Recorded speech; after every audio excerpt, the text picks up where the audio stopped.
সম্প্রতি একজন আলেম রাসূল করিম সাল্লাল্লাহু আলাইহি সাল্লামকে সংবাদ বাহক বোঝাতে গিয়ে সাংবাদিকের সাথে তুলনা করেছেন। বিষয়টি কতটুকু যৌক্তিক বলে মনে করেন? প্রথম কথা হলো যে নবী করিম সাল্লাল্লাহু আলাইহি সাল্লামের শানে, আল্লাহর শানে, দ্বীনের এ জাতীয় কোর ইস্যুগুলোতে কথা বলতে আমাদের অনেক ভেবেচিন্তে কথা বলতে হবে, অনেক দায়িত্বশীলতার পরিচয় দিতে হবে। আমি যদি মনে হয় যে অতিরিক্ত কথা বলার কারণে, অতিরিক্ত চাপ নেওয়ার কারণে আমার দ্বারায় ভুল হওয়ার সম্ভাবনা অনেক বেশি, তাহলে সেই চাপ কমাতে হবে, কারণ বিষয়টা অনেক স্পর্শকাতর। নবী করিম সাল্লাল্লাহু আলাইহি সাল্লামকে সাংবাদিক এটা কোনোভাবে বলা যায় না। তিনি সংবাদ ওহির বাহক ছিলেন, ওহির বার্তা পৌঁছে দিয়েছেন আমাদের কাছে। তিনি রাসূলুন আমিন, তিনি নবী আল উম্মি। তাকে আল্লাহ তাআলা যে সমস্ত উপাধিতে ভূষিত করেছেন, আমরা সেই উপাধিগুলো তাকে দেব। এর বাইরে আমরা নিজেরা কোনো উপাধি যদি দেই যে উপাধিটা তার শানকে ছোট করে, তাহলে সেটা তার শানের খেলাফ, তার শানের সাথে যায় না। মানুষ হিসাবে এরকম স্লিপ অফ টাং বা মানুষ হিসাবে এরকম বলার ভুল যদি আমাদের হয়, সাথে সাথে আমাদের সেটা স্বীকার করে ইস্তিগফার করা দরকার। আমাদের কেউই আমরা ভুলের ঊর্ধ্বে না, আমাদের সবারই কম বেশি ভুল হয়। ভুল হলে সেটা কারেকশন করা উচিত এবং ভুলের রেশিও কমিয়ে আনার জন্য আমাদের খুবই দায়িত্বশীলতা এবং খুবই সচেতনতার সাথে দাওয়া পেশ করা উচিত। আল্লাহ আমাদেরকে তৌফিক দান করুন। প্রচলিত অর্থে যারা সাংবাদিক, তাদের একটা ডেফিনিশন আছে। নবী সাল্লাল্লাহু আলাইহি সাল্লামকে এই শব্দ দ্বারা যদি ভূষিত করা হয়, তাহলে নবী করিম সাল্লাল্লাহু আলাইহি সাল্লামকে এই ছাঁচে ফেলা হয় এবং একজন সাংবাদিকের মতো করে তাকে মানুষ কল্পনা করবে, ভাববে, যেটা তার শানের খেলাফ, যেটা তার শানে যায় না। তিনি যে আল্লাহর পক্ষ থেকে পাওয়া প্রাপ্ত সংবাদ বা আল্লাহর পক্ষ থেকে প্রাপ্ত ওহী মানুষের কাছে পৌঁছে দিয়েছেন, এটা প্রচলিত অর্থে সাংবাদিকের সংবাদ পরিবেশন করার সাথে তুলনা করার মতো নয়। অতএব এটা শব্দ চয়নগত হয়তো ত্রুটি। তো এই ত্রুটিগুলো আমাদের যেন না হয় বা কমে আসে, সেজন্য সতর্ক থাকা এবং পাশাপাশি ত্রুটি হলে সাথে সাথে সেটা সংশোধন করা দরকার। তৃতীয় লিঙ্গের মানুষজন পুরুষের ন্যায় তাদেরকে মসজিদে এসে জামাতের সহিত নামাজ পড়তে দেখি না। এতে মুসলিম উম্মার দায়বদ্ধতা কি? প্রায় সমাজে তাদেরকে নিয়ে বিদ্রূপ করা হয়। প্রথম কথা হলো, আপনি যাদেরকে তৃতীয় লিঙ্গ বলছেন, তারা আসলে কি তৃতীয় লিঙ্গ নাকি সবগুলো সমকামী, অথবা তাদের অনেকে সমকামী? এটা আগে নিশ্চিত করা দরকার। কিছু মানুষ আছে যারা আসলেই আল্লাহ তাআলা তাদেরকে সৃষ্টি করেছেন এমন ভাবে যে তাদের নারী বা পুরুষ হওয়ার দিকটা পরিষ্কার না। তিনি পুরুষ হওয়ার পাশাপাশি তার মধ্যে নারীত্বের কোনো সিমটম বা আলামত আছে, অথবা তার বডির স্ট্রাকচারে নারী হওয়ার পাশাপাশি পুরুষের কিছু আলামত আছে, হতে পারে, যাদেরকে আমরা হিজড়া বলি। এই হিজড়া বা তৃতীয় লিঙ্গ, এই মানুষগুলো যদি ফিজিক্যাল টেস্টের মাধ্যমে, মেডিকেল টেস্টের মাধ্যমে তারা যদি তৃতীয় লিঙ্গ বা হিজড়া প্রমাণিত হয়, তাহলে শরিয়ার নীতিমালার আলোকে তাদের ফ্যাসিলিটিস তাদেরকে দিতে হবে। রাষ্ট্র এবং সমাজে সেখানে দায়বদ্ধতা আছে এবং এক্ষেত্রে তাদেরকে যে কোণঠাসা করে রাখার প্রচেষ্টা, সেটা বন্ধ করতে হবে। এতে কোনো সন্দেহ নাই। একজন মানুষ, তিনি গায়ে গোত্রে পুরুষ, হয়তো নারীত্বের কোনো আলামত তার মধ্যে আছে, তাহলে পুরুষের সমস্ত ফ্যাসিলিটিস তিনি পাবেন। মসজিদে আসবেন, পুরুষের সাথে নামাজ পড়বেন এবং ট্রিটমেন্ট করে যদি পরিপূর্ণভাবে তার নারীত্বের যে ইস্যুগুলো আছে সেগুলো রিমুভ করে তাকে স্বাভাবিক পুরুষে পরিণত করা যায়, শরীর সেটাকে অ্যালাউ করে।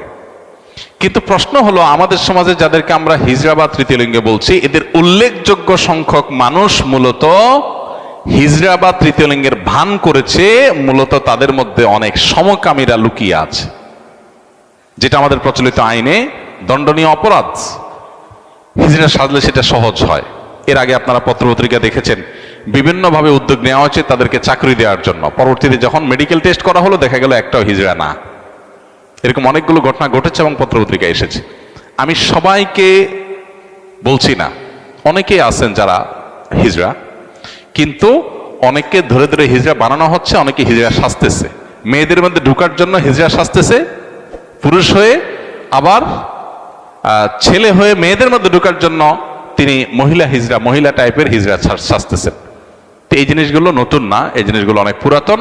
মেডিকেল টেস্টের এই সিস্টেমটা তুলে দেওয়ার জন্য সরকারের একটা অথরিটি আরেকটা অথরিটিকে চিঠি দিয়েছে এবং চেষ্টা করেছে। এটাও এদেশে ঘটেছে, দুর্ভাগ্যজনক। মেডিকেল টেস্টের মাধ্যমে তারা নিজেদেরকে হিজড়া প্রমাণ করার পর তাদের অধিকারগুলো দিতে সমস্যা কোথায়? কিন্তু না, মেডিকেল টেস্ট করতে দিবে না, কারণ মেডিকেল টেস্ট করলে গোমর ধরা পড়ে যাবে যে সমকামীরা এই লেবাস ধারণ করে অনেক সময় তাদের সমকামিতাকে প্রতিষ্ঠিত করছে, চালাচ্ছে। ঠিক একইভাবে যে সমস্ত মানুষগুলো সমাজে আজকে নিগৃহীত, তারা জুলুমের শিকার, তাদেরকে সমাজ কোনোভাবে অন করছে না, সেই মানুষগুলোর অধিকার আদায় করা দরকার। সেটা নিয়ে আমাদের সোচ্চার হতে হবে, কিন্তু অবশ্যই মেডিকেল টেস্টের মাধ্যমে। খাবার সামনে আসার দোয়া, শুরুর দোয়া, খাবারের মধ্যখানের দোয়া, মনে হলো যে দোয়া পড়তে হয়, সে দোয়াটাও ভুলে গেলে, খাবারের শেষের দোয়াও ভুলে গেলে কিছুক্ষণ পর যদি মনে হয় আমি তো কোনো দোয়াই পড়ি নাই, সেক্ষেত্রে করণীয় কি? একদম শেষে যদি আপনার মনে হয় তাহলে সেক্ষেত্রে শেষের দোয়াটা পড়বেন। শেষ করার পর যদি কিছুক্ষণ পরে মনে হয় পড়বেন। আবার যদি সময় অনেক বেশি চলে যায়, অনেক আরো অন্যান্য কাজ শুরু করে দিয়েছেন মনে হয়, তাহলে সেক্ষেত্রে আর দোয়া পড়ার অপশন নাই, পরবর্তীতে সে দোয়াটা পড়বেন।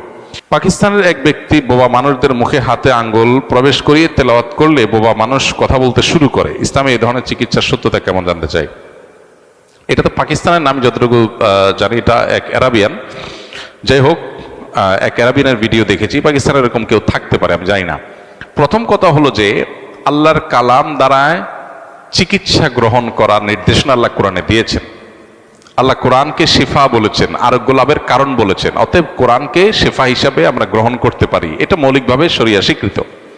কিন্তু কোনো ব্যক্তি বিশেষ তিনি তেলাওয়াত করে বিশেষ কোনো পদ্ধতিতে তেলাওয়াতের মাধ্যমে ট্রিটমেন্ট করে যদি রোগী ভালো হয়, তাহলে তার কোনো সিক্রেট আছে কিনা, কোনো রহস্য আছে কিনা, ভালো বা মন্দ কোনো দিক আছে কিনা, কোনো কারসাজি আছে কিনা, কোনো এটা সাজানো কিছু কিনা, সেগুলো আল্লাহ তাআলা ভালো জানেন। আমি পার্টিকুলার কোনো কেস না জেনে মন্তব্য করতে পারবো না এটা ভণ্ডামি অথবা এটা সঠিক।